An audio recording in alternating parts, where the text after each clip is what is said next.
जगन्नाथ मंदिर का रहस्य नहीं सुलझा पाया कोई। जहां पकने वाले प्रसाद में कभी नहीं आती कोई कमी, समुद्र के किनारे होकर भी नहीं सुनाई देती लहरों की आवाज, हवा की उल्टी दिशा में बहता है जिसका झंडा, जिसे कहते हैं धरती का वैकुंठ। धार्मिक आस्था रखने वाले हमारे देश में अनगिनत मंदिर हैं और हर मंदिर की अपनी अपनी कहानी भी है।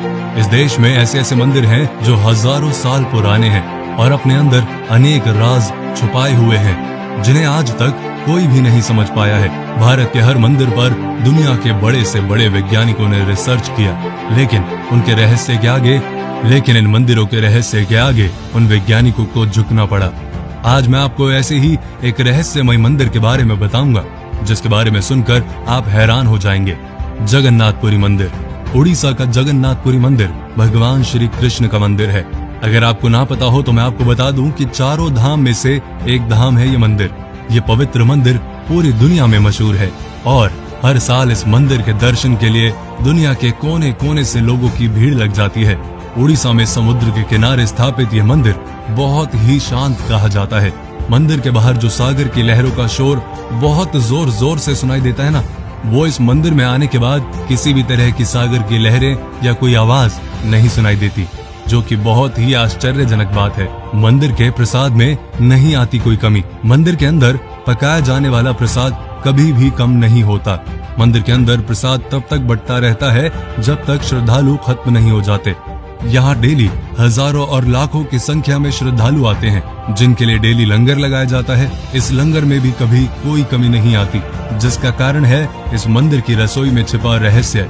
दरअसल इस मंदिर में प्रसाद पकाने के लिए 7 किस्म के बर्तनों को एक साथ पकाने के लिए रखा जाता है, लेकिन हैरान करने वाली बात यह है कि इसमें सबसे ऊपर रखे हुए बर्तन में प्रसाद सबसे पहले पकता है, फिर उसके नीचे रखे बर्तन में। भगवान को चढ़ाने वाला महाप्रसाद को बनाने के लिए 500 रसोइये, 300 उनके सहायक यानी 800 लोग काम करते हैं।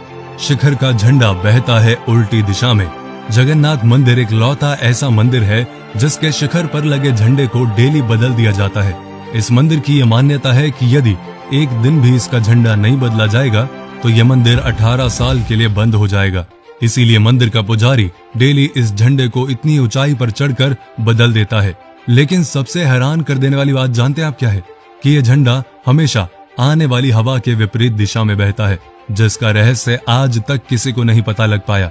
शिखर पर लगे झंडे के साथ एक सुदर्शन चक्र लगाया गया है, जिसे हर दिशा से देखने पर उसका मुंह आपको आपकी तरफ ही दिखाई देगा। इस मंदिर की एक और बात हैरान करने वाली है कि इस मंदिर की इमारत की कोई छाया नहीं है।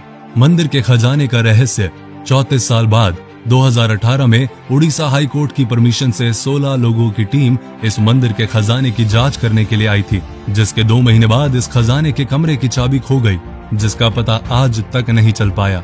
जांच करने वाली टीम ने रतन भंडार के रक्षक की मूर्ति की शपथ लेकर जांच शुरू की थी कि वहां की किसी वस्तु को और खजाने को वो हाथ नहीं लगाएंगे। उनका काम केवल सुरक्षा की जांच करना था।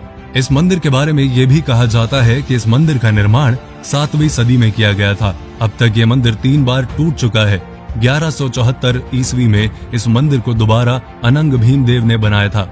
कहा जाता है कि राजा इंद्रदेवमान को सपने में भगवान विष्णु ने दर्शन दिए और कहा कि नीलांचल पर्वत की एक गुफा में मेरी एक मूर्ति है जिसे नील माधव कहते हैं। उस मूर्ति के लिए एक मंदिर बनवाकर स्थापित कर दो। जिसके बाद राजा के सेवक नील माधव की मूर्ति को एक कबीले से चुरा लाए जो इस मूर्ति की पूजा करते थे, लेकिन मूर्ति चुराने के कारण नील माधव की मूर्ति नाराज होकर वापस चली गई और राजा से वचन देकर गई कि वो वापस जरूर आएंगे, लेकिन पहले वो उनके लिए मंदिर बनवाए। राजा ने मंदिर बनाया और भगवान विष्णु से आने की विनती की।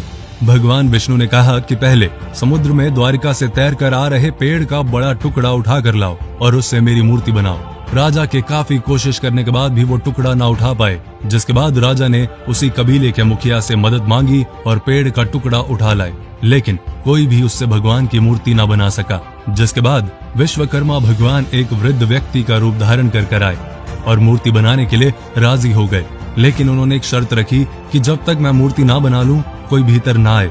लेकिन रानी को उनका काम देखने की उत्सुकता हुई और रानी के कहने पर राजा ने कमरा खोल दिया। जैसे ही कमरा खुला तो वृद्ध व्यक्ति वहां से गायब हो गया और कमरे में 3 अधूरी मूर्तियां पड़ी थी।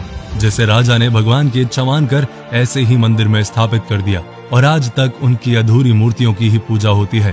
पुराणों के अनुसार इस मंदिर को धरती का वैकुंठ कहा जाता है। तो अगर आप भी इस मंदिर में गए हैं तो अपने एक्सपीरियंस कमेंट में जरूर शेयर करें, और अगर आप नहीं गए तो जैसे ही मौका लगे वैसे ही इस मंदिर के दर्शन करके आइए। वीडियो को लाइक कीजिए, वीडियो को शेयर कीजिए और पेज को फॉलो कीजिए।